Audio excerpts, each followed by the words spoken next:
Hello, everybody. Thank you for having me tonight. I want to apologize for my lighting. I'm recording this during the day, um, and I'm hoping that the natural light would be helpful to just make me clearer on your side. But in case that didn't work, I do apologize. Shall we go into it? I want us to start off in this topic just to make an introduction using a scripture and then go to the three things that I want to cover this evening. I want to cover an introduction to dream board, vision board, and goal setting, and then take us through some of the benefits and some of the challenges that we can face while we are wanting to achieve our goals. And then the last part will include how I have been able to overcome some of the challenges. And I believe that it's part of outworking all our plans and our goals. So let's go for it.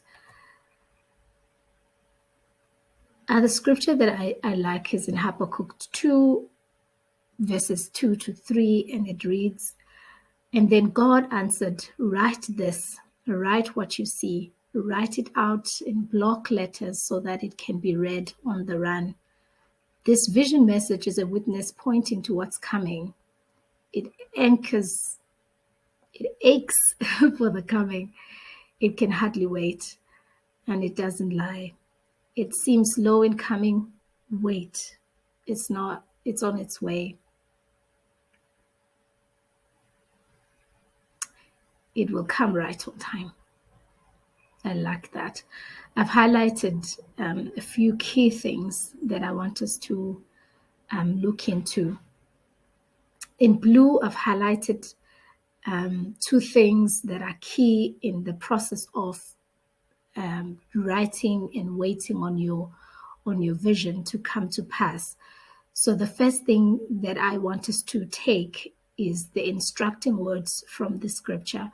The first one is write, and then the second one is wait. Please make note of that because my session would speak into those two main things.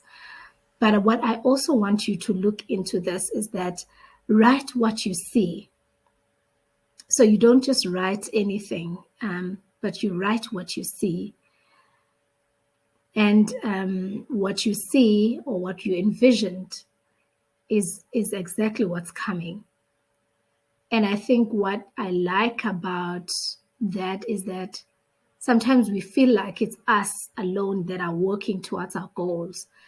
But with this, I love that it aches for the coming and it can hardly wait. I love that for me, it seems like our goals are also working towards us. So it's not just us trying to attain them. They're trying to find us. They're trying to meet us. I love how the last one says it does not lie. So whatever I envisioned about myself, about my life, it is what is coming. It is what is excited to meet me. It is what is certain as my destiny. It's a path that has been carved for me. That gets me excited because then it takes away the pressure of thinking I need to work towards something as much as I need to work towards something. But if I open myself enough on other things, some of the goals would actually find me. I would stumble on them. So that's the hope. That's what we're learning from the scripture. The next one is a quote from one of the amazing literature writers, Anatole France.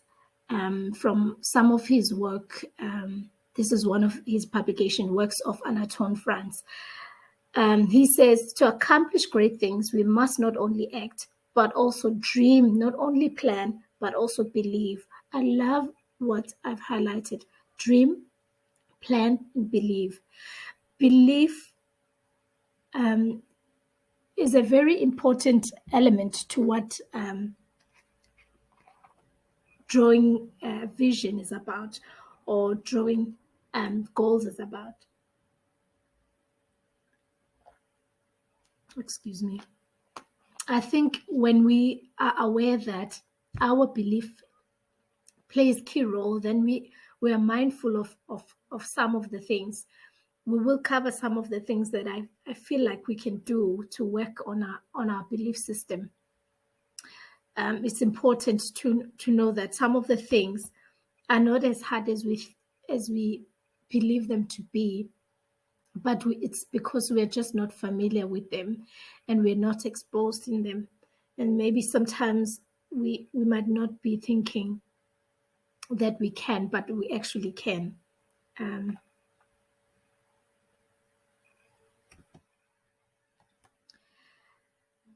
so as I said, we would cover 2 instructions: write and wait. So how do we write? I believe that there's 3 ways we can do that. I know that most of these ways we're familiar with, so I'm not gonna dwell a lot, but I've written 2 areas here. I've written questions that you can ask so that you are able to put together the writing. And then below, I've put things that explain how it actually works. So the first one is dream board. I know that most people use dream board and vision board interchangeably. I use them separately. I believe they are very separate. And I've got my reasons for that. I hope you will pick them up as I explain what each thing is. So the first question is, what images set your soul alight? What captures your eye? What captures your soul when you look around in the world? We might not be everywhere, not being exposed into different contexts, but we've got magazines, we've got internet, we've got movies, we've got, all these things. But what is it that you see each time you see it? Sets your soul alight.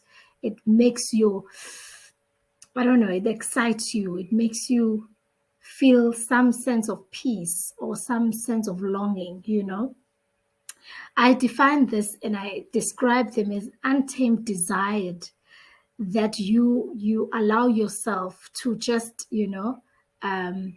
let your mind wander on, and you feed your subconscious with those possibilities. I love making an example of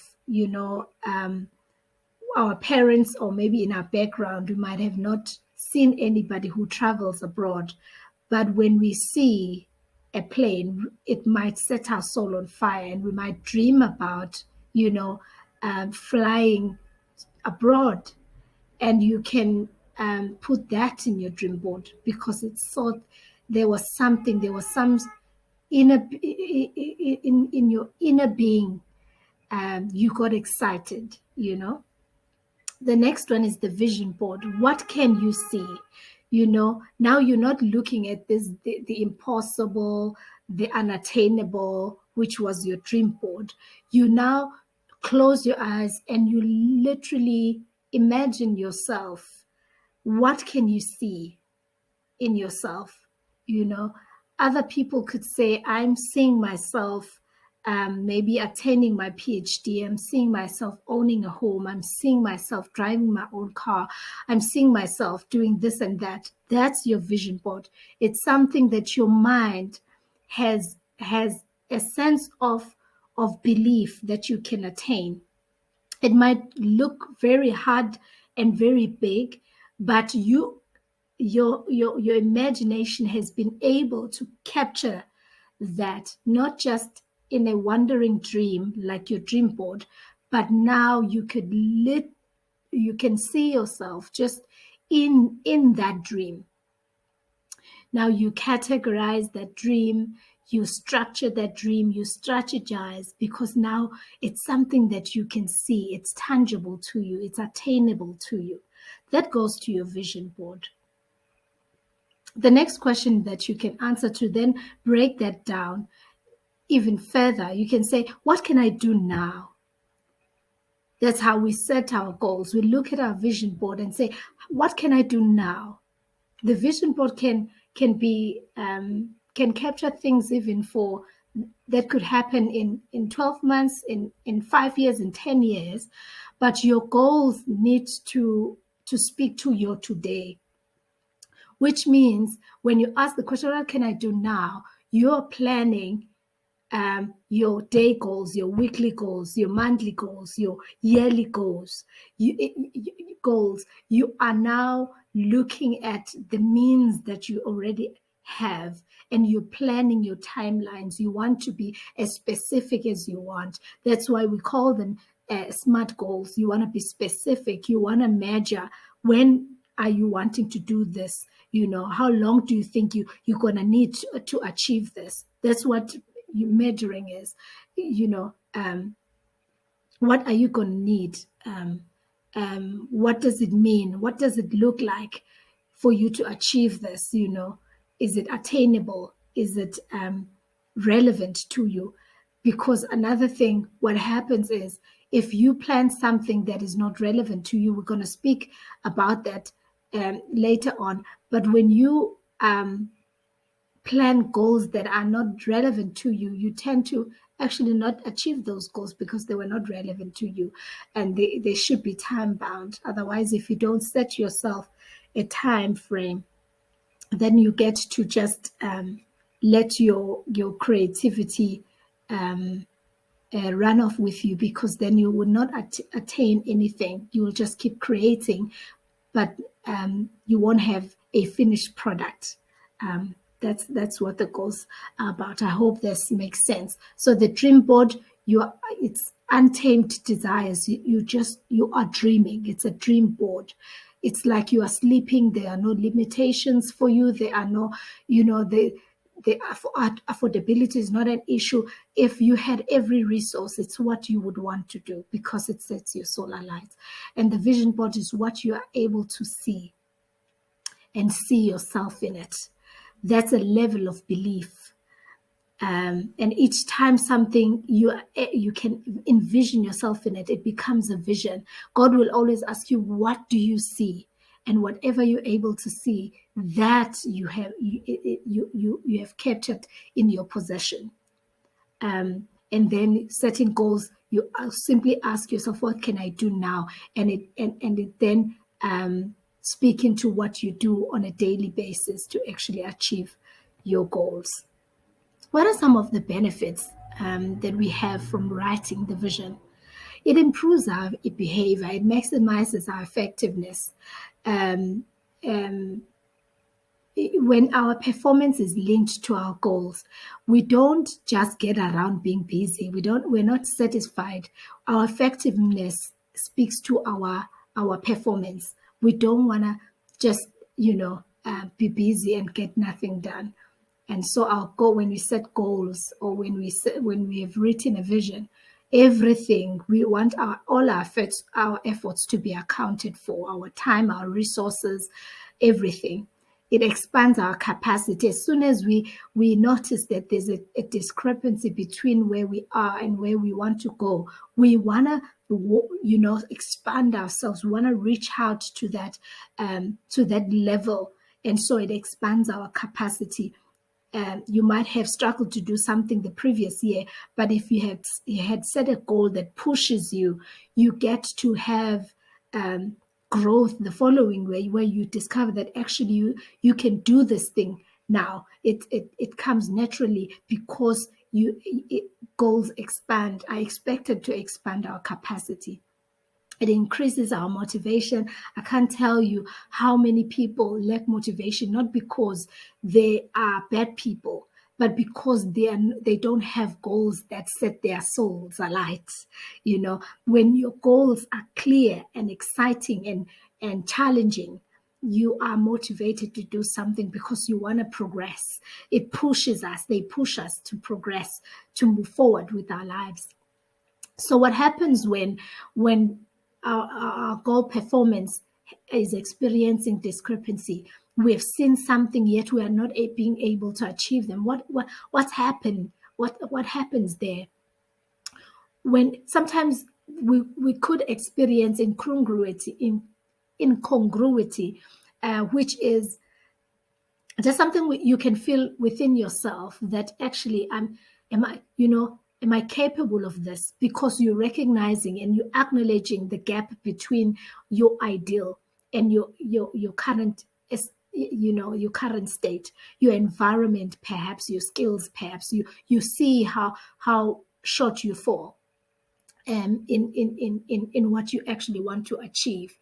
The difficulty, we understand that each goal has to have a set amount of difficulty. If it doesn't challenge you, then it doesn't release that energy and that motivation that you need to achieve. If it's too simple, then there's nothing to be excited about. But we also know that there is a fine line between what is challenging and what is that you are not going to be able to achieve. But also this depends on your mindset as well. Is it factual? Are you saying it's difficult as that's a fact, it's unattainable to you, or it's what you actually perceive? So I've put it here because sometimes we rush to say, oh, this is difficult, unattainable, and you move on. But when you look into it and you check, is it what I'm just perceiving and it's not true, then you're able to overcome that. And then if it's non-specific and it has no boundary, it has no specific elements to it, you're bound not to achieve. You will not even know when you get there. And then congruence. Is it aligning with your intrinsic reward? What I love about this is because when we are achieving, we're in a process of achieving, at times we can be in this, I would say it's being delusioned and not knowing. You want to achieve, maybe you want to buy a car, but then when you get a car and you feel so disappointed because there was a certain thing that you were looking for, so it wasn't the car, you were going after happiness. And sometimes those things are worth more than a car or material things that we can find. And so when our goals do not give us a certain level of satisfaction, intrinsic satisfaction, we tend not to achieve them. If I work on this thing and I discover that actually, this is such a bummer. I thought I'll feel peace. I thought I'll feel enjoyment, but I'm not. So you tend to slack on those goals. So those are the four discrepancies that you can actually predict and work to prevent them before, while you're working towards compiling your vision. So how do we wait? How do we work while we wait? And how do we overcome the discrepancies? So the first thing that I said we could do, that I believe that has really worked for me, is working on my core beliefs. The bottom line is everything here, whether we have seen it, whether we have dreamt about it, if we're not believing that we can achieve or we're deserving of it, it won't count. It won't meet us halfway. If we don't believe that we are a better match with those things, then they won't meet us halfway. They won't be excited about us, because we can't be excited about things we don't believe we can actually achieve, isn't it? That just makes sense. So the advice that I have for you is you can flip negative beliefs. You can change how you talk about things. You can maximize your autonomy. Don't be influenced by the environment and to a point that it cripples you from achieving your goals. Don't be influenced by others until you get crippled by your goals. Other people may believe in you, but others won't. And so don't go out seeking approval. Other things you just need to make up your mind and go after them. So what do I mean about flipping negative beliefs? I might have struggled as a child around rejection. And I may maybe in my adult life experience rejection. But how I then flip that negative thing, which perhaps it's a fact. I've been getting rejected. But how do I then flip it? I can flip it and say, I was rejected because I wasn't needed there at the time. And where I'm needed, I will be accepted. So it's no longer about me not being not good enough, or no, I didn't need to be in that space, and so I got rejected. It was for my good. I'm flipping negative talks.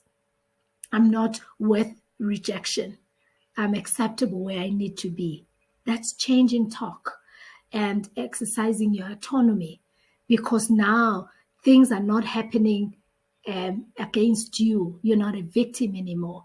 You are taking ownership of what happens to you, and um, you are deciding on the narrative that you want your life to actually be. The second one is anchors and pillars. I like to believe that each person is like a city, each person is like a house. Each house needs anchors and pillars. Your foundations are your anchors. It holds your house up. A city is held up by its foundations. So your faith, your values, those are your anchors. What is it that you believe in? What anchors you in times of storms, in times of hardships? What anchors you when the Bible talks about a house built on the rock? When storms come, the house that is built on the rock stands, while the house that is built on sand, crashes down, and its crash is great. Human beings cannot stand by their own. They need foundations, they need anchors. Your faith is your anchor. My faith in God is an anchor. I have scriptures that anchor me. I have friends that anchor me. I've got values that anchor me. I've got things that I've set as pillars that keep my structure standing. I love pillars because, after you've set a foundation, for the walls to stand and the roof to stand, you need pillars. So it doesn't matter if your foundation is strong. If the pillars inside the house are not strong, still the house will not stand. Still the house will not stand. So things like such as accountability, friendships, networking with the right people, surrounding yourself, great company, surrounding yourself with great company can help you stand. Sometimes when life happens, you need great company, not just for comfort, but for wisdom and insight. You're going into a new territory. Perhaps the people that you're in relationship with have been there. You get to overcome battles, not because you knew better, but you knew people that knew better. And so those could be your pillars, and the third thing that I wrote there was self-development. I call it the indirect strategy. Personal development is an indirect strategy when you're wanting to achieve your goals. Other things, you don't need to work towards them. You work towards another thing, and the other thing has a replica effect, and it gives you the other things. I love making this example that you might want an executive car and an executive house. Perhaps you are just only starting with your career. But guess what? When you work towards, instead of working towards the executive car and the executive, you can literally just work towards, being a better an expert in your field. You can develop yourself as a person and in return achieve what you're actually wanting to achieve.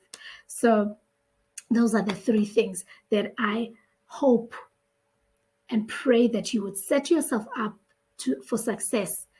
I call them the waiting, because I think when you are wanting to achieve things, you don't just sit around, you're working towards those things. But while you are working, you need to secure the work that you do. You need to protect it. You need to believe in yourself. You need to believe in God. You need to believe that everything that God has said, you will not be deprived of. And all these things will help you achieve those without fear, without any reservation. Thank you very much for your time. I trust that everything that I've shared was helpful to you. Please engage this content. Add as much notes as you want. Go deeper. As I said, this is just an introduction. Investigate the topics I've spoken about, all these elements I've spoken about, the concept I've spoken about. Investigate for yourself so that it becomes your own truth. I call that the process of wrestling with whatever you've received, so that it becomes your truth and it's not just a head knowledge. Good luck as you put together your vision boards and setting your goals, and may you achieve each one of them. I believe in you. I believe that whatever that you have intended, you are more than capable to achieve. And if you are not capable to achieve, God will take you and put you up to speed until you are at the level where you are capable of receiving everything that you've intended for yourself. Good luck. God bless. Love you more. Bye.